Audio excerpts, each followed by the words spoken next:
सदगुरु सुखराम जी महाराज ने धन्य हो। सदगुरु युक्तिराम जी महाराज ने धन्य हो। सदगुरु स्वामी जी श्री कुशालदास जी महाराज ने धन्य हो। संत ज्ञानेश्वरी बाई जी महाराज ने धन्य हो। गुरुदेव आपके धिन धिन हो, महाराज आपके धिन धिन हो। जाना चाही गूढ़ मति जेहि, जाना चाही गूढ़ मति जेहि। नाम जीभ जपी जानहि तेहि। बोलो राम।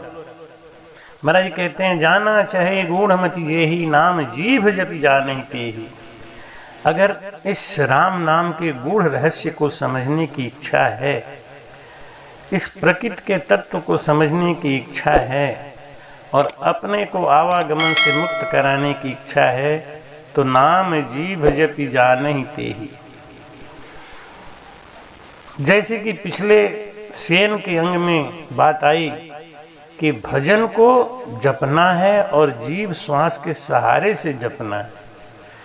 प्राणवायु अपान वायु में नाम का सुमिरन करने से, यानी आती सांस और जाती सांस में सुमिरन करने से निज नाम की जागृति होती है। श्वास उश्वास में रगड़ करने से, क्योंकि वो परमात्मा, वो ब्रह्म हमारे श्वासों में समाया हुआ है। उसके अंदर से उसको प्रकट कराने के लिए हमको श्वास और उश्वास में रगड़ करना पड़ेगा। तब निज नाम हमारा जो शांत है, अचेत है, वो चेतन होकर पूरे रोम रोम की में गर्जना करने लगता है।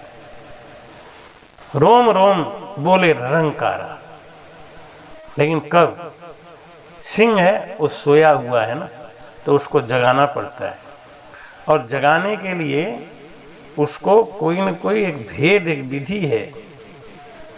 जब तक उस भेद और विधि को हम नहीं समझेंगे, तब तक वो शेर चेतन नहीं होगा।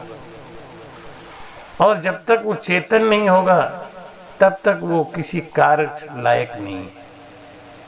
जैसे दूध में घी है, लेकिन वो दही नहीं बनेगा जब तक हम उसको मथेंगे नहीं, तब तक वो प्रकट नहीं होगा घी। और दूध में घी है तो भी दूध खराब हो जाता है, दही में घी है तो भी दही खराब हो जाता है। घी में घी है लेकिन उसमें अगर मठा है तो भी खराब हो जाता है। इसकी विधि है। पहले तो हम ये समझें कि जिस ब्रह्म को, जिस परमात्मा को हम ढूंढ रहे हैं, वो काशी में नहीं है, काबा में नहीं है, वो द्वारिका में नहीं, वो मथुरा में नहीं, वो तीर्थ में नहीं, वो व्रत में नहीं, वो वेद में नहीं, वो पुराण में नहीं, वो श्वासों में है। कबीर साहब कहते हैं तेरा राम तू ही में तू अंत काहे भटके। तेरा राम तू ही में तू अंत काहे भटके। जैसे घीव छुपा दहिया में, निकसत नाही बिना रैया के खटके। तेरा राम तू ही में तू अंत काहे भटके। जैसे रंग छुपा मेहंदी में, जैसे रंग छुपा मेहंदी में, निकसत नाही बिना सिलबट न खटके। तेरा राम तू ही में तू अंत काहे भटके।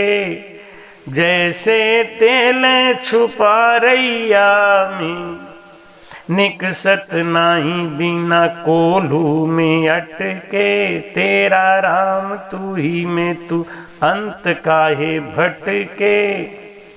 ऐसे ही ब्रह्म छुपा घट घट में, सूझत नाही बिना सतगुरु के। तेरा राम तू ही में तू अंत काहे भटके। तेरा राम तू ही में तू अंत काहे भटके। अंत क्यों भटक रहे हैं? भेद नहीं पता। अंत क्यों भटक रहे हैं? क्योंकि हमको ज्ञान नहीं मिला, ऐसा गुरु नहीं मिला। हमको जितने भी गुरु मिले उन्होंने हमको नवधा भक्ति का भेद बताया, सांख्य योग भक्ति का भेद बताया, अष्टांग योग भक्ति का भेद बताया, लेकिन राजयोग भक्ति का भेद बताने वाले संत नहीं। 60% लोग नवधा भक्ति करते हैं, 15% लोग सांख्य योग की भक्ति करते हैं, 10% लोग अष्टांग योग की भक्ति करते हैं, 10% लोग पाखंड की भक्ति करते हैं। वो ना इधर की ना उधर की, कहीं की नहीं, वो मनमुखी हैं, वो अपने मन से करते हैं, मन से धर्म बनाते हैं, पाखंड भक्ति है। 5% ऐसे लोग हैं जो राजयोग की भक्ति को समझते हैं, लेकिन समझते हुए भी कर नहीं पाते हैं। उसमें कोई कोई बिरला ही संत है जो इस भेद को समझ के अपने अंदर वो समरसता ला के सांसों सांस सुमिरन करके उस परम पद को पा लेता है। वो कि बड़भागी है।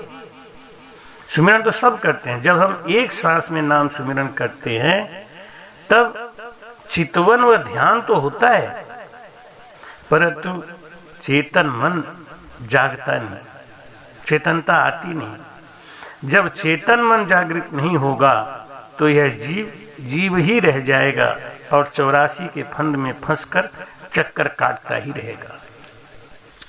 दोनों श्वासों में नाम स्मरण क्यों करें? एक प्रश्न आया, किसी ने पूछा कि महाराज एक ही सांस में नाम स्मरण क्यों नहीं करें? जब माला हाथ में है तो एक ही सांस में माला क्यों नहीं जपें? राम राम राम राम करते हैं तो बुराई क्या है? माला तो कर में फिरे, जीभ फिरे मुख माही, और मनवा तो चौदिस फिरे, ये तो सुमिरन नाही। सुमिरन या भजन हम क्यों करते हैं? ये हमारा मन बहिर्मुखी है, बाहर को भटकता है, बाहर के सुखों में लिप्त है। ये बाहर सुख खोजता है क्योंकि इसको अंदर के सुख का पता ही नहीं। अंदर कितना बड़ा खजाना छुपा है ये इसको पता ही नहीं, क्योंकि गुरु नहीं मिला ना, ऐसा भेदू गुरु नहीं मिला। एक छोटी सी बात आती है। एक बड़ा कंजूस व्यापारी था, उसके 2 बच्चे थे। दोनों बच्चों का ज्ञान परीक्षा करने के लिए उसने सोचा कि अगर ये ज्ञानी होंगे तब तो ये हमारे धन का सदुपयोग करेंगे, अगर अज्ञानी होंगे तो ये हमारे धन का नाश कर देंगे। इनकी बुद्धि की परीक्षा कैसे करूं? तो उन्होंने अंत समय में अपनी पूरी संपत्ति को गंगा जमुना के बीच में ले जाके गाड़ दिया। बही खाते में लिख दिया कि बेटा मैं जिंदगी भर भजन किया, कंजूसी से एक एक पैसा जोड़ के रखा, अब तुम्हें अगर अकल हो तो मेरा धन खोज लो जाके। गंगा जमुना के बीच में गाड़ दिया। जब बाप मर गया, बच्चों ने खोजा तो धन के नाम पे कुछ मिला ही नहीं। बही खाते में देखा तो एक जगह लिखा हुआ था कि सारा धन गंगा जमुना के बीच में गाड़ दिया। अब दोनों बच्चे बड़े दुखी, कहाँ गंगा कहाँ जमुना, 300 किलोमीटर का अंतर कैसे खोजूंगा, कहाँ गंगा कहाँ जमुना, कहाँ से धन पाऊं? धन तो है लेकिन गायब है। दोनों बच्चे समझ रहे हैं कि हम लोग करोड़पति हैं, करोड़ों का धन है, लेकिन पता नहीं है ना कहाँ दबा हुआ है। ऐसे ही हमारे अंदर वो परमात्मा तत्व दबा हुआ है। हमको कोई भेदू गुरु नहीं मिला तो कोई कर्मकांड में फंसा दिया, कोई योग साधना में फंसा दिया, कोई कुंडलनी जगाने में फंसा दिया, कोई त्रिकुटी ऊपर ध्यान लगवाने लगा, कोई 10वां द्वार पार कराने लगा। लेकिन सत्य ये है कि खजाना तो हमको मिला ही नहीं, क्योंकि खजाना मिल गया होता तो हम खुश हो गए होते, हम गरीब नहीं होते। लोग कहते हैं कि मैं त्रिकुटी पार कर गया, मैं 10वां द्वार पार कर गया, लेकिन गुण नहीं बदला, लक्षण नहीं बदला। संसारियों से भी गिरा हुआ जिनका व्यवहार और चरित्र हो, जिनके स्वभाव में झूठ भरा हो, करनी और रहनी में दुनिया भर का अंतर है, क्या भजन कर रहे हैं, कहाँ भजन लेके जा रहे हैं और वो क्या चेतावनी दे रहे हैं, समझ में नहीं आता। ऐसे उनको बहुत संत मिले, कोई बताए गंगा के पास खोज लो, कोई जमुना के पास खोज लो। बच्चे मेहनत कर करके मरे जा रहे। ये जीव बेचारा नवदा भक्ति कर करके, सांख्य भक्ति कर करके, अष्टांग भक्ति कर करके दुखी है, धक्का खाता जा रहा है। जाता है देवलोक में, जाता है गोलोक में, जाता है विष्णु लोक में, जाता है ब्रह्मलोक में, जाता है फिर वापस आता है, फिर गर्भ में आता है। यही चक्कर लगा रहा है। खजाना नहीं मिल रहा है, खजाना नहीं मिल रहा है तो दुख नहीं जा रहा है। अब क्या करे? एक भेदू संत आए, उन्होंने पूछा, बच्चे तुम लोगों के पिताजी तो बहुत धनवान थे, लेकिन तुम तो बहुत गरीब दिखाई दे रहे हो। हम लोग किसके पूर्वज? हमारे पूर्वज कौन है थे? जिनके पास देवी देवता आके सहायता मांगते थे। राजा दशरथ के पास देवता लोग आके सहायता मांगते थे। खट दिलीप के पास देवता लोग आके सहायता मांगते थे कि हमारी रक्षा करो, दानों से मुझे बचाओ। आज हम इतने पथभ्रष्ट हो गए हैं कि हम देवताओं की पूजा करके अपने आप को बड़ा भाग्यशाली मानते हैं। जहां पे सुखदेव जी महाराज परीक्षित को ज्ञान देते हैं और कहते हैं कि हे परीक्षित, तुम्हारे वंश में खट दिलीप के पास में देवता लोग आके उनसे दीक्षा मांगे थे कि हमारी सहायता करो, और उन्होंने जाके देवताओं की रक्षा करी थी। ऐसे वंश के तुम होने वाले हो, तुम किसकी पूजा करोगे? उस चेतन की पूजा करो जिसने ये नाक नक्श बनाया। पानी से पैदा किया हमारी हेली, नक चक साज बना। पानी से पैदा किया हमारी हेली, नक चक साज बनाए। हेली नक चक साज बना। उन साहेब ने कैसे भूल गई मारी हेली, और गाड़ा रहो रे सराहेली, गाड़ा रहो रे सरा। राम सने मत छोड़ी जो मारी हेली, तन मन धन गल जाए। हेलिए तन मन धन गल जाए। उस संत ने कहा, बच्चा तुम गरीब क्यों हो? वो बोले, क्या करे, मेरे पिताजी ने सारा धन गंगा जमुना के बीच में गाड़ दिया। कहाँ गंगा कहाँ जमुना, मैं कैसे ढूंढूं, कहाँ पाऊं? गुरुजी हंस के बोले, तुम्हारे पिताजी कभी तीर्थ बरत गए नहाने धोने? कभी नहीं गए। वो तो भजनानंदी थे, भजन करते थे, ज्ञानी थे। बल्कि हम लोग उनको कंजूस कहते थे। क्यों? कभी उन्होंने भागवत नहीं कराया, कभी उन्होंने राम कथा नहीं सुनी, कभी उन्होंने ऐसा कोई आडंबर किया नहीं, तो हम लोग उनको कंजूस समझते थे। संत बोले, नहीं, तुम्हारे पिताजी भजनानंदी थे, वो आत्मा में लीन रहते थे।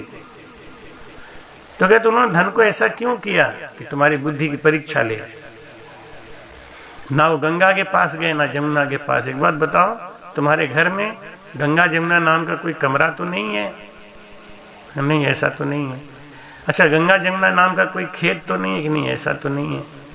ऐसी कोई प्रॉपर्टी तो नहीं है गंगा जमुना नाम की? ऐसा तो नहीं है। एक बच्चा बोला, है महाराज जी, मेरे पास 2 गायें थी, एक का नाम गंगा, एक का नाम जमुना। गुरुजी बोले, वहाँ ले चलो। ले गए पशुशाला में और ले आके बताया कि देखो महाराज, यहाँ हमारी गंगा गाय खाती थी भोजन और यहाँ जमुना खाती थी। महाराज ने कहा, इन दोनों नाद के बीच में इस जगह पे खोदो, यहीं पे धन गड़ा हुआ है। 2 फावड़ा मारा, पूरा धन निकल आया। धन तो घर में ही था, लेकिन वो भटक रहे थे। ऐसे दोनों श्वासों में नाम स्मरण करने से, श्वास में जब घर्षण होता है, हम रेचक में बात करते हैं, बोलते हैं, आवाज देते हैं, गाना गाते हैं, परंतु पूरक में कुछ भी नहीं करते, यानी रेचक व पूरक अलग अलग रहते हैं। रेचक है स्त्री, पूरक है पुरुष। जब स्त्री और पुरुष अलग अलग हैं तो पुत्र महाराज कहाँ से आएंगे, वंश कैसे चलेगा। जब घर में पुत्र महाराज नहीं हो तो पितृदोष कैसे हटेगा, यानी कर्म कांड कौन करेगा। इतना कीमती श्वास जो प्रतिदिन 21,600 हम लेते हैं, एक सांस लेते हैं एक सांस छोड़ते हैं, वो एक सांस माना जाता है। 21,600 श्वास हम लेते हैं और उसका 11,000 10,800 तो हम नष्ट कर देते हैं यूं ही। कोई भी मंत्र आप पढ़ते हैं तो एक सांस में पढ़ते हैं, जैसे ओ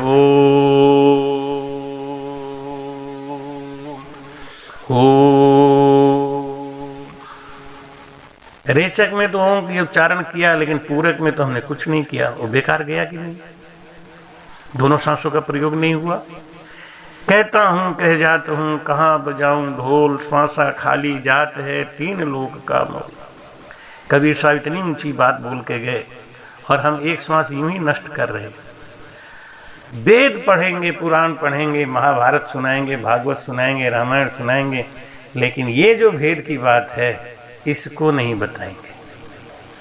क्यों नहीं बताएंगे? क्योंकि ये नीरस है, इसमें कोई रस नहीं है, इसमें कोई आनंद नहीं है। और ये जीव आनंद चाहता है, सत्संग में भी नाचना चाहता है, सत्संग में भी हंसना चाहता है, सत्संग भी मनोरंजन बनाना चाहता है। भाई कहते हैं एक श्वास 3 लोगों की संपदा से भी अधिक माना गया है, जिसे हम अनजाने में ही गंवा रहे हैं। अतः श्वास उश्वास में नाम स्मरण करते रहना चाहिए। हर योनि में सभी चराचर जीव एक सांस छोटी और एक सांस बड़ी, यानी प्राणवायु को छोटा और अपान वायु को बड़ा करते ही है।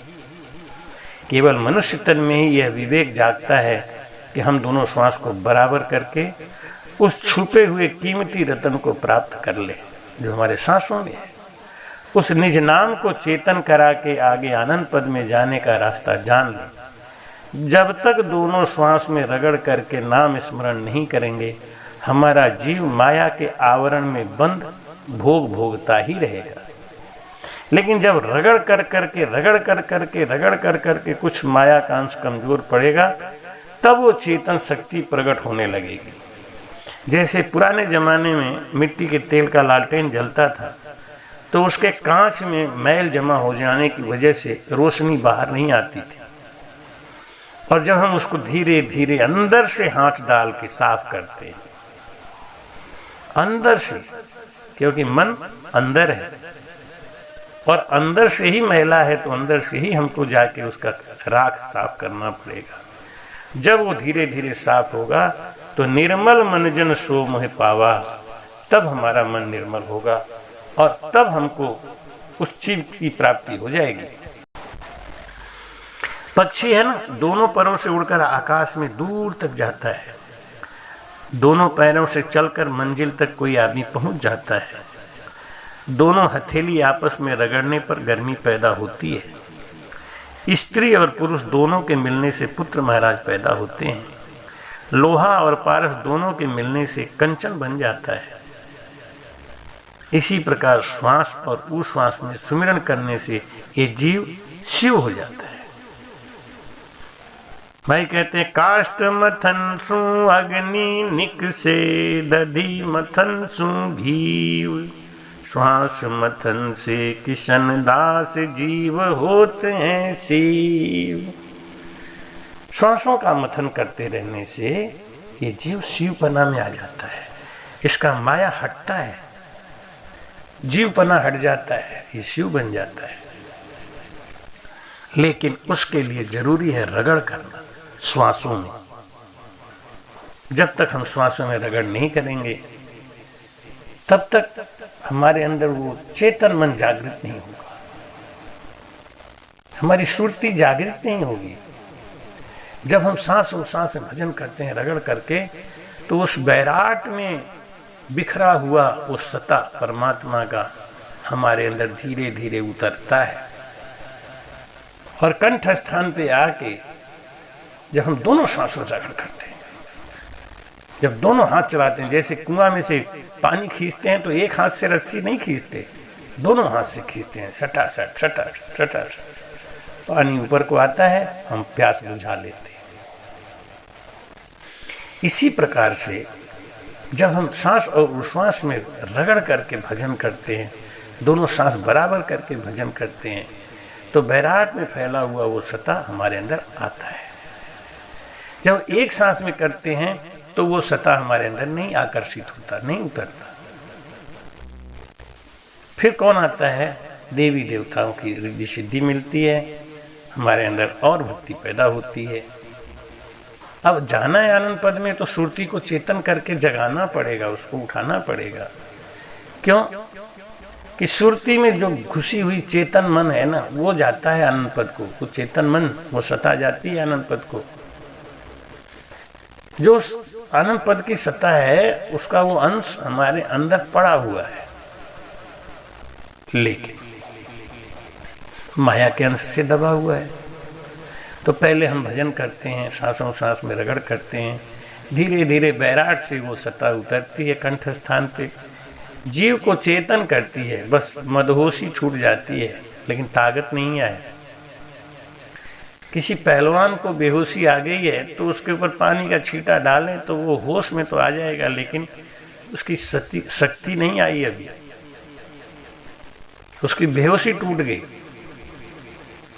जब हम भजन लगातार करते रहते हैं, चेतन मन बन जाने के बाद में भी जब हम भजन लगातार करते हैं तो धीरे धीरे सुरती बलवान होती है, चेतन होती है, और जब वो पूर्ण जाग जाती है तब फिर वो शब्द के पीछे लग जाती है, और उस सता के पीछे लगी सुरती धीरे धीरे कंठ स्थान, हृदय स्थान, मध्य स्थान, नाभि स्थान, ब्रह्म स्थान, गणेश स्थान, बंकनाल, मेरुदंड, त्रिगुटी, चिदानंद ब्रह्म, शिव ब्रह्म और पार ब्रह्म को पार करके और उस अखंड सुख में जाके समा जाती है। ये भेद है इस भजन का। किसी ने हमसे प्रश्न किया था कि दोनों सांस में ही भजन क्यों कर, इसका निवारण यहाँ देने का प्रयास किया। आपके मन में और भी कोई प्रश्न है जरूर पूछिए, मुझे बहुत खुशी होती है, लेकिन केवल प्रश्न पूछ के चुप रहना ये अच्छी बात नहीं है। आपके प्रश्न का उत्तर सही मिला या नहीं मिला, आप संतुष्ट हुए या नहीं हुए, ये कमेंट में जरूर दीजिए। आपको कोई मार्गदर्शन मिला है तो कमेंट में दीजिए, जिससे और लोगों को भी प्रेरणा मिले। आपके अंदर इस YouTube के माध्यम से जो ज्ञान दे रहे हैं उससे आपका भला हुआ या नहीं हुआ, इसको कमेंट में डालिए। चैनल को सब्सक्राइब करिए और शेयर करिए। बड़ा दिव्य ज्ञान है, ये ज्ञान मिलना बड़ा मुश्किल है, इसलिए अगर आप किसी को प्यार करते हैं तो उसको ज़रूर शेयर करिए और उनको भी कहिए कि इस दिव्य ज्ञान को सुनें, भटकने से बचें। यहाँ पे हमने किसी भी धर्म, किसी भी संप्रदाय, किसी भी जाति की निंदा नहीं करी, लेकिन हर चीज़ का एक पहुँच अलग अलग है। जैसे ऑटो की पकड़ अलग है, ऑटो की पहुँच अलग है, और टैक्सी की अलग है, बस की अलग है, ट्रेन की अलग है, फ्लाइट की अलग है, सबका सामर्थ्य अलग अलग है। ऐसे ही सारी भक्ति संसार में ठीक है, लेकिन हमें पहले मंजिल तय करनी है, हमें जाना कहाँ है, फिर उसी तरीके का गुरु बनाओ, उसी तरीके का ज्ञान धारण करो और उसी पंथ पे चलो। इससे बुरा मानने की बात नहीं, ज्ञान तो सबको सुनना चाहिए, ज्ञान सुनने में बुराई नहीं है। चलना न चलना ये अपने मन की बात है। जिसके पास पिछली कमाई होगी वही इस ज्ञान को समझता है, गहराई से पकड़ता है।